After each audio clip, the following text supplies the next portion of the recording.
tidak? 5 besar. Memang Iya. kita ini punya persoalan banyak. Siap. Kita punya persoalan. Lalu kalau kita berbicara tentang infrastruktur, sebenarnya kita juga tidak boleh melupakan tentang ini hal mendasar nih sebenarnya untuk kita membentuk sebuah peradaban yang adil, yaitu bagaimana perempuan ini harus sejajar dengan laki-laki. Kadang-kadang kita hanya berbicara tentang infrastruktur secara fisik, katakanlah jalan, bendungan, jembatan, sekolah, ketersediaan alat-alat dan mesin pertanian, bibit pupuk dan obat-obatan. Lalu kita lupa bahwa sebenarnya untuk menuju peradaban yang berkeadilan, tidak saja kita berbicara tentang hal-hal yang saya sebutkan, tetapi bagaimana membentuk manusia itu sendiri. Makanya saya tuh sebenarnya menginginkan bahwa ke depan politisi-politisi perempuan itu harus lahir lebih banyak lah. Beta punya keyakinan Nasrani ya. Iya. Kalau dalam Alkitab itu kan bilang wanita adalah penolong. Wanita adalah penolong yang sepadan, betul. Yang sepadan. Yang Berarti sepadan. kita kan menolong. Oh iya betul. Berarti kita yang lebih kuat. Politik itu adalah dunia yang manis karena di situ kita mengabdi sejati-jatinya untuk rakyat. Oke, selamat datang lagi di Polgas, Politik Gagasan, Minimal Punya Gagasan. Jadi hari ini kita masuk dalam playlist kita, yaitu adalah Kupas Gagasan Politisi. Dan saya tidak sendiri tentu saja. Sekarang ini saya dengan Ibu Desi Balovoe, begitu ya Bu ya? Betul sekali. Oke, Ibu ini adalah anggota DPRD Kabupaten Kupang. Iya. Politisi dari PDI. Dari PDI Perjuangan. Oke, jadi terima kasih banyak Mak. Ibu atau Mama? Beta panggil Mama saja kok. Ya Mama saya. Mama saya.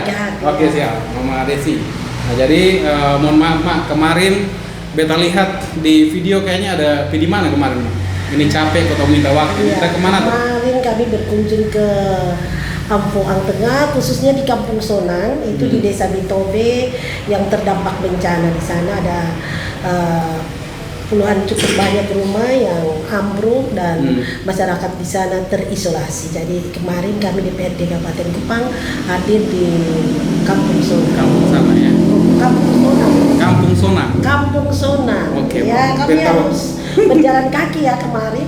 Jalan kaki ke sana kurang lebih 3 km karena memang lokasinya terisolasi. Dan di tengah perjalanan turun hujan, kami basah di sana, tapi perjalanannya walaupun basah tapi perjalanannya sungguh sangat nikmat. Oke, karena melayani masyarakat ya. Ya, karena soalnya kan kita- Ibu kan wakil rakyat. Berjumpa dengan kita masyarakat ya. Karena kita berjumpa kemarin dengan masyarakat terdampak, tapi juga kita ke sana, kita juga ada bencana di sana, tetapi juga alam menceritakan kepada kita, mengingatkan kita betapa indahnya Ampoang, tetapi memang sudah lama terlupakan atau ya kerap kali terlupakan dalam kebijakan-kebijakan apa. Berarti jalannya rusak dong Bu? Jalannya rusak, sangat rusak, dan itu makanya tidak bisa dimasuki oleh kendaraan dan kami harus berjalan kaki. Jadi Ya, seringkali tapi harus ke sana ya. Harus ke sana, tapi ya itulah sebagai politisi kadang-kadang kami mengingatkan diri sendiri, tapi kadang-kala alam mengingatkan kami. Ini satu kesatuan, dan itu kemarin saya dapatkan dalam perjalanan ke Ampoang, khususnya di Kampung Sonang, karena memang mereka terisolasi, tidak bisa keluar, tetapi memang kehidupan keseharian mereka harus berjalan kaki untuk menempuh perjalanan kalau mereka ingin. Kalau bisa datang ke kota, datang ke Kupang misalnya, iya, mereka harus berjalan dulu keluar kurang lebih 3 km. Tapi kalau ada musim kering misalnya, ada kendaraan yang bisa masuk. Tapi kalau tidak ya mereka harus berjalan kaki, selanjutnya baru mereka dengan kendaraan menuju ke sini. Berapa kilometer Oma? Mereka berjalan harus melewati 3 km. 3 kilometer ya? 3 km. Jalan. Iya. Itu berapa tahun itu jalan langsung perbaiki? Ya sudah cukup. Saya pikir ini mulai dari ketika Ampoang ada ya. Ya, Ampoang ada. Saya DPRD Kabupaten Kupang dan saya 4 periode. Kemarin baru saya mengunjungi wilayah. Saya juga baru melihat langsung Sonan itu karena memang kami pernah berkunjung ke Bitobe, tetapi tidak berada di dusun ini. Ini kan desa Bitobe, tetapi dia dusun yang paling jauh mungkin ya, menurut saya dia dusun yang paling jauh. Dan memang juga harus saya akui bahwa kita membangun Kabupaten Kupang ini kan, Kabupaten Kupang ini cukup besar, ada 24 kecamatan, ada 177 desa dan kelurahan. Nah, kadang-kadang kami ada punya apa ya, karena katakanlah saya DPR dari Dapil 1. Ketika berbicara tentang kebijakan anggaran, ya saya lebih pada bagaimana melihat kemajuan pembangunan di wilayah Dapil 1. Berjuang anggaran untuk masyarakat Dapil 1 karena memang masyarakat ini mempercayakan kepercayaan kepada saya. Tetapi lalu sebenarnya kami tidak boleh lupa bahwa kami ini bukan DPR Dapil 1 saja. Tapi DPR untuk seluruh wilayah di Kabupaten itu tidak masalah kalau misalnya Dewan pergi ke dapil yang lain untuk misalnya lihat masyarakat itu? Oh, tidak masalah karena memang itu sebenarnya tanggung jawab saya. Kan saya ya, ini kita baru mulai tapi ini saya punya cerita nih tentang Amphoang misalnya.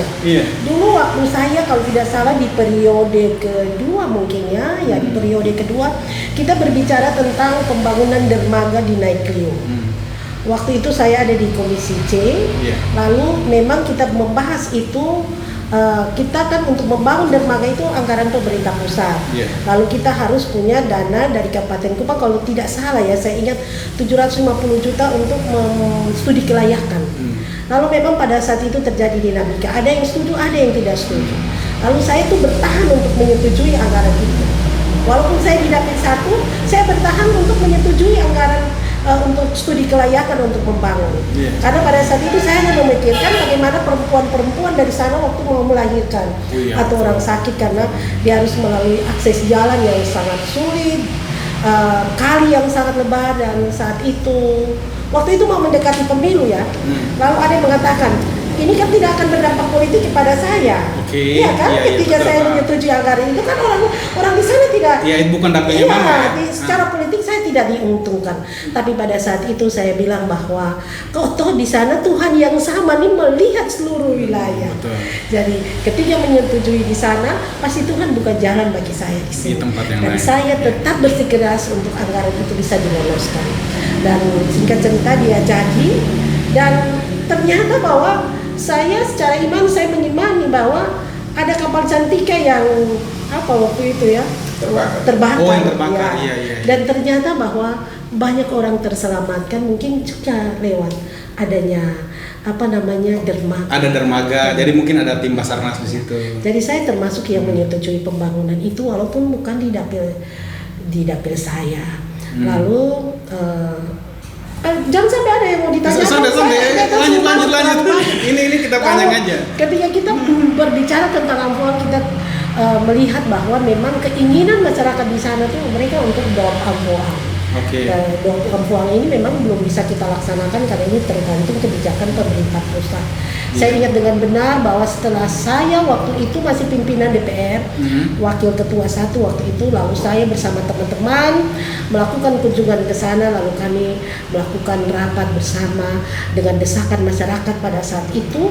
Lalu waktu itu Pak Yosnede ketua DPR ketua. Saya wakil ketuanya.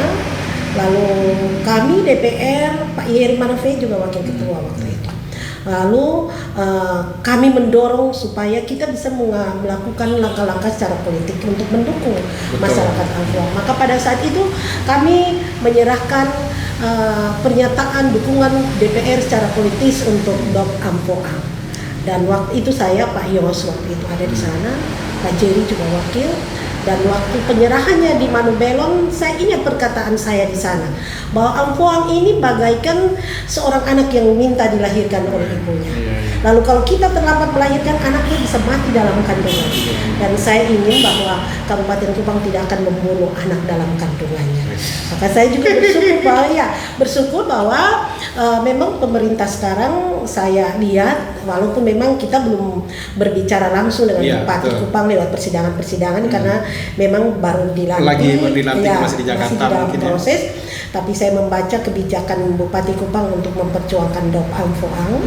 Saya pikir ini dulu kami lakukan bersama dan saya berharap itu bisa dilanjutkan kembali. Memang ada pemikiran bahwa Amphoang mau mekar bagaimana? Apanya yang ada di Ampoang untuk kita mekarkan? Jalannya masih rusak, manusia, sumber daya manusianya.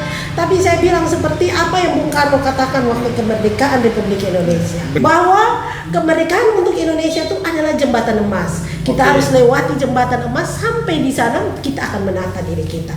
Maka Ampoang itu, Dop Ampoang adalah jembatan emas bagi Ampoang. Setelah mereka mekar, mereka tentu akan membangun. Dop Ampoang ini Daerah otonomi. oh daerah otonom baru. Daerah otonom baru untuk Ampoang. Lalu saya juga berpikir memang kita sebagai ibu, nanti kalau Ampoang ini bisa dimekarkan, kita berharap sebagaimana juga Bupati Pak Yosredi dan Ibu Harum punya perjuangan yang sebenarnya sudah dimulai dari dulu, tapi karena kebijakan pemerintah pusat yang memang belum membuka ruang untuk pemekaran wilayah-wilayah baru. Kalau ini terjadi, maka tentu kebijakan anggaran kita mungkin bisa digeserkan sedikit untuk bagaimana sebelum kita memekarkan Ampoang kita harus memberi perhatian khusus, misalnya bagaimana infrastrukturnya. Ya, siap. Saya ingat Bung Karno tuh pernah mengatakan bahwa kalau waktu Indonesia merdeka, bagaimana tentang sumber manusianya di sana? Kita merdekakan dulu daerah ini, artinya merdeka dalam tanda kutip ya. Nanti tentu ada manusia di sana, dan saya yakin bahwa tidak ada orang yang tidak cerdas. Betul. Karena Tuhan tuh menciptakan otak yang sama pada setiap manusia, hanya bagaimana dia menggunakan itu. Nah itu ada orang cerdas di sana. Tidak bisa kita bilang, oh di sini saja yang cerdas, orang kampung tidak cerdas. Tidak, mereka di sana orang cerdas yang akan bisa membangun. Itu pun beta dengar di pada saat debat di KPU ya. Oh iya. Jadi sempat ngomong itu, memang ternyata itu panjang ya. Terkait dengan Ampoang. Tapi ini by the way, tadi kan Mama sudah bilang sampai ke sana ini. Wih, maksudnya terima kasih Mak. Sampai malam kok di sana kemarin. Tidak sampai malam, sudah mau senja kami. Mau senja ya, jadi cukup lama. Tapi semangatnya masih oke, masih mau terima terima tamu gitu ya. Tamu lagi nyari konten. Ya kebetulan ketemu Mama Desi, jadi memang udah capek. Beta juga sudah tanya kabar, karena sebenarnya tadi pun udah tanya-tanya kabar ya. Jadi kita langsung to the point aja gitu loh, nggak usah muter-muter kesana kemari kayak gitu. Oke, jadi kalau Mama di Dapil 1 tuh daerah mana sah? Dapil 1 tuh Kupang Timur, Kupang Tengah, sama Bioveto dan Taibeno. Itu luas juga Mama ya? Luas. Kabupaten Kupang kan memang. Iya, Kabupaten Kupang tuh luas. Ada Amarasinya juga luas. Ada Kupang Timurnya, ada Takarinya, ada Fatulemi. Kupang Timur ini berarti arah ke sana tuh? Iya, Kupang Timur ini nih. Dari kantor bupati sini sampai menuju ke Jembatan Topukan tuh. Jembatan Topukan sampai. Kalau sudah lewat itu masuk Kupang Tengah. Oke, siap. Berarti ya cukup luas, dan sebetulnya bukan di Ampoang sana ya, tapi sebagai wakil rakyat terjalan. Nah, tadi beta dengar Mama sudah berapa periode nih? Saya sudah 4 periode. Sudah 4 periode. 4 periode sebagai wakil rakyat, dan saya berasumsi bahwa Mama itu sudah mendengar semua aspirasi masyarakat ya. Karena sudah 4 periode, berarti 20 tahun sebagai wakil rakyat. Menuju 20. Menuju 20. Sorry. Menuju 20 ya. Menuju 20. Beta memang tadi Mama sudah sempat, tapi tadi kan spesifik bicara Ampoang. Tapi mungkin secara keseluruhan Kabupaten Kupang ini, itu kira-kira aspirasi mungkin 5 besar atau 5 besar lah. 5 besar aspirasi yang kira-kira itu perlu ditangani gitu loh. Jadi sebagai wakil rakyat tentunya kan selalu dengar aspirasi dari masyarakat. Itu 5 besar lah paling tidak. 5 besar. Memang kita ini punya persoalan banyak. Kita punya persoalan banyak, tapi kalau ditanya tentang 5 besar kebutuhan masyarakat ini hidup kan kita di Kabupaten Kupang ini mayoritasnya ada pada bidang pertanian, bidang peternakan. Memang ada bagian-bagian yang lain tetapi didominasi oleh pertanian peternakan. Ada juga perikanan tetapi mungkin tidak sebesar pertanian dan peternakan. Nah, dalam rangka untuk menggerakkan roda ekonomi masyarakat, perhatian-perhatian ini pada sektor-sektor ini perlu kita perhatikan. Nah, untuk mendukung sektor ini kita perlu pembangunan ini yang 5. Infrastruktur kita masih sangat membutuhkan. Lalu air bersih kita masih sangat membutuhkan. Lalu di bidang kesehatan kita juga masih sangat membutuhkan. Sumber daya manusia dalam hal pendidikan kita juga masih sangat penting. Lalu kalau kita berbicara tentang infrastruktur, sebenarnya kita juga tidak boleh melupakan tentang ini hal mendasar nih sebenarnya untuk kita membentuk sebuah peradaban yang adil, yaitu bagaimana perempuan ini harus sejajar dengan laki-laki. Kadang-kadang kita hanya berbicara tentang infrastruktur secara fisik, katakanlah jalan, bendungan, jembatan, sekolah, ketersediaan alat-alat dan mesin pertanian, bibit pupuk dan obat-obatan. Lalu kita lupa bahwa sebenarnya untuk menuju peradaban yang berkeadilan, tidak saja kita berbicara tentang hal-hal yang saya sebutkan, tetapi bagaimana membentuk manusia itu sendiri.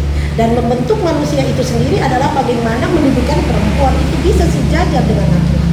Karena kalau perempuan itu bisa sejajar dengan laki-laki, dia akan meneruskan generasi yang akan membimbing generasi-generasi berikutnya untuk sejajar. Kenapa saya bilang begitu ya? Karena kita tidak bisa memungkiri bahwa di Kabupaten Kupang kita masih hidup dalam budaya yang sangat patriarki, di mana kita masih memandang bahwa laki-laki itu adalah sangat dominan untuk pengambilan keputusan. Anak-anak kita harus dahulukan, yang bersekolah itu adalah anak laki-laki. Dalam keputusan-keputusan yang menyangkut diri perempuan itu sendiri, yang menentukan adalah laki-laki. Jadi perempuan lebih mengalah terus. Iya, perempuan harus mengalah terus. Karena ketika berbicara tentang kehidupan seorang perempuan, kita akan duduk dalam satu komunitas adat.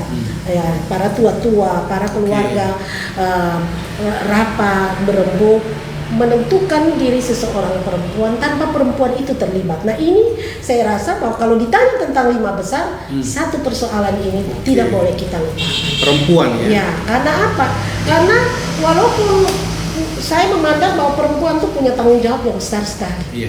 Tanggung jawab yang besar, termasuk tanggung jawab secara ekonomi, lalu tanggung jawab untuk mendidik anak-anak. Lalu kalau secara budaya, kita tetap menempatkan perempuan ini pada posisi kedua, maka perempuan yang sebagai pendidik generasinya, dia akan terus mendidik anak-anaknya. Bahwa anak laki-laki harus lebih top dari anak perempuan. Anak perempuan harus mengalah pada anak laki-laki. Maka untuk selanjutnya, kita hanya akan melahirkan generasi-generasi yang tidak menghargai kesetaraan antara laki-laki dan perempuan. Itu berpengaruh sama SDM juga. Berpengaruh pada SDM, ya.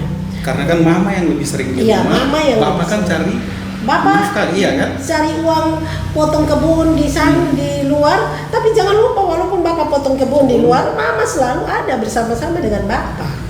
Tapi kalau bapak pulang ke rumah, bapak kan langsung istirahat. Iya toh, mama masih terus masak. Bapak kan tadi di kebun, potong kebun, tidak bekerja sendiri, bersama-sama dengan mama.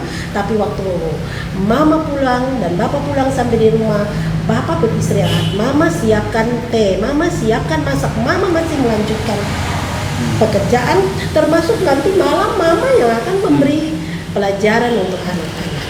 Jadi ini ketemu duduk dengan Kartini nih. Sampai bertemu. Ini ketemu duduk dengan Kartini ya. Karena ketika saya jadi DPR kan kita lihat sekarang ini anggota DPR, kemarin kita 40, kita punya 5 anggota DPR perempuan. Lalu sekarang kita punya 35 anggota DPR, kita hanya punya 3 perempuan. Berkurang lagi. 3 perempuan, berkurang. Ini apa yang, kenapa sampai hanya ada 3 perempuan?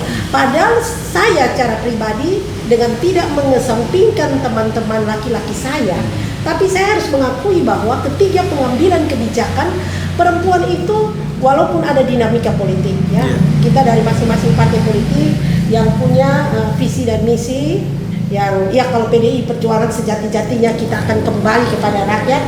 Ya. Tapi dalam pengambilan kebijakan-kebijakan saya merasa bahwa sekali-kali pun dinamika politik itu menghantam hebat, tetapi perempuan dia tetap tidak pernah nyalakan lilin kecil di hati nurani. Ya, kadang-kadang tertiup angin, kita ibaratkan terkadang tertiup angin kelihatan seperti mati tetapi tidak pernah mati. Itu perempuan, kelebihan perempuan. Makanya saya tuh sebenarnya menginginkan bahwa ke depan politisi-politisi perempuan tuh harus lahir lebih banyak lagi. Karena kita bilang politik, apa gunanya politik? Politik itu jahat. Politik itu kejam. Anak-anak perempuan tidak boleh karena di situ tuh seperti kita saling membunuh. Omong kosong. Saya tidak percaya terhadap hal itu. Ternyata bahwa apa yang disampaikan bahwa politik itu kejam, dunia membunuh, politik itu ternyata menurut saya dikabarkan, diteruskan dari sebuah alam yang tidak adil terhadap perempuan. Karena dengan mengembuskan isu seperti itu orang lalu bilang perempuan jangan pergi di sana. Kalau pergi di sana itu dunia kejam, perempuan tidak bisa hidup dalam kekejaman seperti itu. Perempuan diam-diam sah. Makanya beta tuh memandang bahwa anggapan itu tidak benar, itu hanya untuk menakut-nakuti kaum perempuan agar jangan terjun dalam dunia ini, supaya perempuan tidak bisa memperjuangkan nasibnya sendiri, lalu tidak bisa menciptakan keadilan. Karena itu siapapun yang menyaksikan ini pembicaraan kita di sini, baik kaum bapak, laki-laki, lepaskan anakmu, lepaskan saudaramu, terjun dalam dunia politik kalau engkau ingin menciptakan keadilan. Ya. Dan ini memang Mama selalu suarakan ya. Beta baca di salah satu media online itu judul garis besarnya itu adalah wanita harus mendapatkan porsi sebagai pemimpin ya, pemimpin atau memiliki jabatan politis ya. Nah seperti itu. Karena memang wanita itu beta juga iya sih. Beta punya keyakinan Nasrani ya. Kalau dalam Alkitab itu kan bilang wanita adalah penolong. Wanita adalah penolong yang sepadan, betul. Yang sepadan. Yang berarti kita yang menolong. Oh iya betul. Berarti kita yang lebih kuat. Ya, karena kita yang penolong. Iya. Jadi berarti kita kan lebih kuat. Tapi budaya membuat kita seakan-akan perempuan itu tidak kuat. Dan wanita itu juga rata-rata ya wanita itu biasanya di akuntansi ya, Iya. Mereka lebih teliti dan lain-lain. Jadi maksudnya bukan mendiskreditkan pria ya, saya pria. tapi apalagi namanya intuisinya itu lebih tinggi. Instingnya lebih oke. Kalau laki-laki ini kan lebih logika, pengennya gercep. Tapi kan wanita kan yang selalu bilang sabar dulu, lihat dulu baik-baik. Ada intuisi. Iya, ada intuisi. Karena kita melahirkan. Iya. Karena waktu dalam proses, karena perempuan itu dalam proses dia hamil, proses melahirkan, saya rasa bahwa intuisi itu juga turut terbentuk pada saat itu. Siap. Maka perempuan itu menjadi makhluk yang saya juga tidak dan bilang bahwa itu isu cukup besar ya, makanya di Kabupaten Kupang ya, untuk perempuan ya. Iya, saya menurut saya ya, karena tadi ditanya soal lima besar, maka semua orang sudah berbicara tentang infrastruktur, pendidikan, kesehatan dan sebagainya. Tapi semua orang juga harus berbicara tentang kehidupan yang peradabannya berkeadilan antara laki-laki dan perempuan. Karena kalau kita lihat, walaupun itu tidak menjadi sebuah indikator mati, artinya satu-satunya indikator, tapi kalau kita lihat 35 laki-laki, hanya ada 3 perempuan DPR. Apa yang jadi soalnya di sini? Apakah perempuan itu yang kurang berkualitas, ataukah masyarakat yang belum paham bahwa perempuan boleh duduk di situ, perempuan harus didorong di situ, dan kita harus merubah image bahwa politik bukan dunia kejam. Politik itu adalah dunia yang manis, karena di situ kita mengabdi sejati-jatinya untuk rakyat. Kita boleh bicara panjang lebar di luar sana, tapi politik menentukan. Karena kita bicara bagaimana mensejahterakan rakyat, mensejahterakan katakanlah petani. Lalu kita mau sejahterakan petani, bagaimana kalau bendungannya tidak dikerjakan? Bagaimana kalau jalannya tidak diperhatikan? Tetapi lalu kalau itu sudah semuanya tersedia, tapi bagaimana kesehatannya? Lalu bagaimana alat-alat pertanian? Bagaimana pendidikannya dibangun? Jadi ini satu kompleksitas yang memang kita tidak bisa membalikan telapak tangan seperti ini, dan perjuangan ini orang bilang napas panjang. Napas panjang. Ini luar biasa. Tapi memang ini satu yang digarisbawahi dan sangat ditekankan ini terkait dengan peradaban yang berkeadilan. Oke. Ya. peradaban yang berkeadilan. Mungkin nanti judul podcast ini apa ya? Kartini dari Kupang kah atau bicara tentang peradaban yang berkeadilan. Yang berkeadilan. Iya, iya. Karena ini hal baru sih. Iya. Untuk beta pribadi, beta juga mungkin karena jarang dengar ya. Artinya kan tadi kita bicara tentang apa kebutuhan mendasar Betul, yang ada di Kabupaten Kupang. Iya. Bahwa kita sudah membangun infrastruktur yang layak, sudah membangun sekolah, kesehatannya, walaupun memang kita belum sampai pada Betul. tahap itu, Iya, tapi iya. kita lagi berjuang menuju ke sana. Tapi jangan lupakan satu hal yang selanjutnya. Peradaban ya, Iya. keadilan peradaban. Wah. Iya. Nah, Mama di komisi berapa ya? Saya sekarang ada di Komisi 2. Kemarin saya jadi Ketua Komisi 3 yang membidangi infrastruktur. Iya. Lalu sekarang ada di Komisi 2 yang membidangi